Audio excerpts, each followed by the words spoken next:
Shalom Bapak Ibu sekalian, saya Yunus Ciptawilangga. Saya sangat bersyukur kepada Tuhan karena memberi kesempatan kepada saya untuk mempelajari akhir zaman sejak tahun 2006 akhir.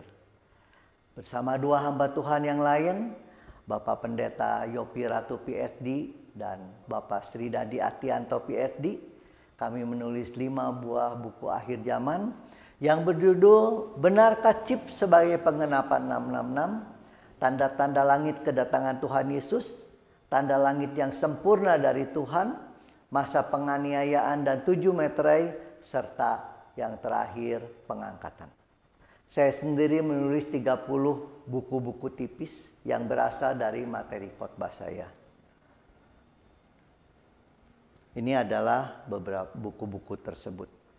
Bapak Ibu sekalian, seluruh buku-buku tersebut dapat Bapak Ibu lihat dan unduh dengan cuma-cuma di website wahyuakhirjaman.com untuk yang berbahasa Indonesia dan di End Time Trumpet untuk yang berbahasa Inggris dan Mandarin. Buku-buku tersebut telah diterbitkan baik di Indonesia maupun di Amerika. Di Indonesia diterbitkan oleh penerbit Kalam Hidup, di Amerika diterbitkan oleh penerbit Elm Hill, HarperCollins, dan Westbow. Di mana untuk yang bahasa Inggris, kelima buku akhir zaman itu digabung menjadi 2 dengan judul Rapture Part 1 and Part 2. Sedangkan ke-30 buku tersebut dibundle menjadi 4 bundle yang terdiri dari 7 sampai 8 buku-buku tersebut. Buku tersebut juga diterbitkan oleh Elm Hill, HarperCollins, yang terakhir sedang dalam proses penerbitan oleh Westbow. Bapak Ibu sekalian, kalau kita berbicara mengenai akhir zaman, salah satu pertanyaan atau salah satu topik yang paling banyak dipertanyakan adalah benarkah kita di akhir zaman? Hal tersebut bukan sesuatu yang aneh. Kenapa? Karena fenomena yang mengatakan bahwa kita sudah di akhir zaman, kita sudah di akhir zaman itu sebenarnya sudah banyak kali dibicarakan atau banyak kali terjadi, bukan hanya di abad-abad ini, bahkan di abad awal atau terjadi di jemaat mula-mula. Ya, seperti dijelaskan oleh Rasul Paulus dalam 1 Tesalonika 2, ya, di sana Rasul Paulus menyampaikan kepada jemaat dengan mengatakan tentang kedatangan Tuhan kita Yesus Kristus dan terhimpunnya kita dengan Dia. Kami minta kepadamu saudara-saudara supaya kamu jangan lekas bingung dan gelisah baik oleh ilham roh maupun oleh pemberitaan atau surat-surat yang dikatakan dari kami seolah-olah hari Tuhan telah tiba. Artinya pada waktu itu beberapa jemaat merasa bahwa oh ini udah akhir zaman nih, Tuhan Yesus bahkan dianggapnya sudah datang. Dan kemudian kalau kita baca di ayat-ayat selanjutnya dijelaskan juga bahwa ternyata tidak seperti itu. Mengenai fenomena akhir zaman, kita di akhir zaman dan sebagainya, sebenarnya terjadi setiap kali ada peristiwa-peristiwa besar. Misalnya ketika terjadi Great Depression, orang juga anggap wah kita sudah di akhir zaman. Ya, ketika Perang Dunia Pertama, Perang Dunia Kedua, mereka juga menganggap bahwa kita sudah di akhir zaman. Ya, bahkan mungkin Bapak Ibu masih ingat menjelang tahun 2000. Pada waktu itu pun ramai dibicarakan bahwa kita sudah di akhir zaman karena kedatangan Tuhan Yesus akan terjadi pada tahun 2000 yang dikaitkan dengan ramalan suku Maya. Ya. Dan yang terakhir Bapak Ibu sekalian, pada tahun 2007 kemarin beberapa juga menganggap bahwa kita sudah di akhir zaman dikaitkan dengan formula atau formasi rasi bintang. Ya. Karena dikatakan bahwa pada tanggal 23 September 2017 bintang Leo posisinya di sini, atau Virgo di sini, matahari akan di sini, bulan di sini dan sebagainya, maka ini adalah merupakan penggenapan dari Wahyu 12 ayat 1 yang tentunya dikaitkan dengan akhir zaman. Bapak Ibu sekalian, sebagai anak-anak Tuhan, maka kita harus melihat atau kita harus mendasarkan kepada apa yang disampaikan oleh Alkitab. Ya.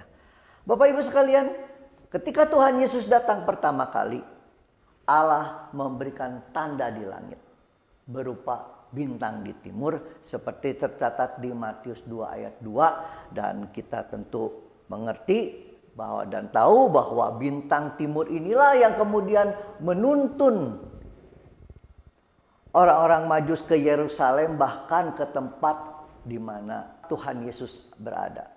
Bintang timur inilah yang memimpin orang Majus sehingga akhirnya bisa bertemu dengan Tuhan Yesus. Berkaitan dengan kedatangan Tuhan Yesus yang kedua kali, Allah juga memberikan tanda di langit atau tanda-tanda di langit. Seperti tertulis di Kisah Para Rasul 2 ayat 20. Dikatakan, matahari akan berubah menjadi gelap gulita dan bulan menjadi darah sebelum datangnya hari Tuhan, hari yang besar dan mulia itu.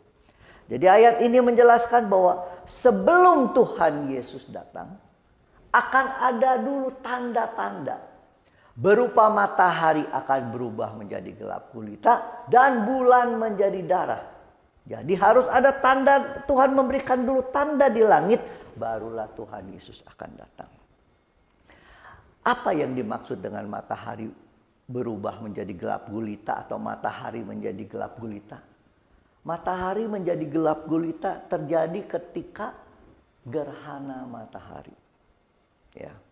Jadi gerhana matahari itu terjadi ketika ini matahari, bumi di sini, kemudian ada bulan menghalangi matahari tersebut. Sehingga sinar matahari itu tidak terlihat di bumi. Tempat yang mataharinya tidak terlihat di bumi inilah yang disebut sebagai gerhana matahari, karena matahari terhalang oleh bulan. Ya.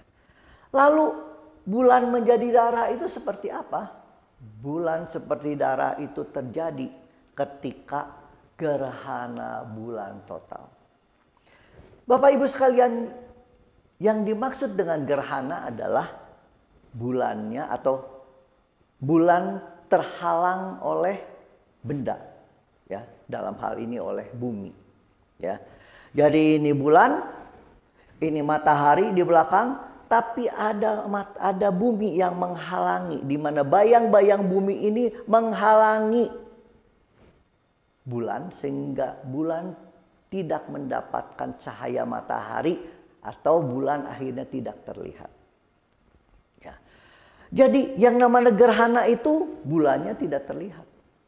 Namun Bapak Ibu sekalian, yang istimewa adalah ketika gerhana bulannya total, maka kalau ini bulan kemudian ini bayang-bayang bumi menghalangi, menutup bulan. Ketika bulannya itu tertutup total, maka bulan ini akan memancarkan atau akan terjadi bayang-bayang atau refleksi daripada bulan tersebut yang berwarna merah. Jadi memang gerhana bulan total itu atau kemudian dikenal sebagai blood moon, ini adalah peristiwa yang cukup langka. Bapak Ibu sekalian, dari tahun 2014 sampai tahun 2019 itu terjadi 16 tanda-tanda yang dimaksud. Berupa 8 gerhana matahari, 7 gerhana bulan total, dan 1 gerhana bulan parsial. Dan yang lebih istimewa Bapak Ibu sekalian, bukan hanya ada 16 gerhana-gerhana tersebut. Dari ke-16 gerhana tersebut, 13 gerhana tersebut terjadi tepat pada hari-hari raya bangsa Israel. Baik di Paskah, di Pondok Daun, di hari raya Serunai, hari raya Purim, dan yang lainnya. Dan 3 diantaranya tepat terjadi di hari-hari yang kami tafsirkan berkaitan dengan peristiwa akhir zaman. Sebagaimana kami jelaskan di buku Tanda-tanda Langit Kedatangan Tuhan Yesus. Jadi Bapak Ibu sekalian, Tanda langit yang Tuhan berikan itu berbeda dengan ketika Tuhan Yesus pertama datang. Tuhan Yesus pertama datang memberikan tanda bintang di timur, di mana bintang tersebut hanya satu. Tapi di kedatangannya kedua kali Tuhan memberikan tanda berupa gerhana matahari dan gerhana bulan sejumlah 16. Karena itu Bapak Ibu sekalian, kita harus sadar bahwa kita di akhir zaman. Karena berbeda dengan tafsir-tafsir sebelumnya di mana mereka mengatakan akan terjadi akhir zaman, tapi pada waktu itu tidak terjadi tanda-tanda langit tersebut. Pada saat ini tanda langit itu dengan jelas Tuhan berikan 16 buah. Dan ayat tadi mengatakan itu adalah tanda sebelum kedatangan Tuhan Yesus. Bapak Ibu sekalian, semoga tanda-tanda yang Tuhan berikan menyadarkan kita bahwa kita telah di akhir zaman dan itu memacu kita untuk mempersiapkan diri menyambut kedatangannya. Amin.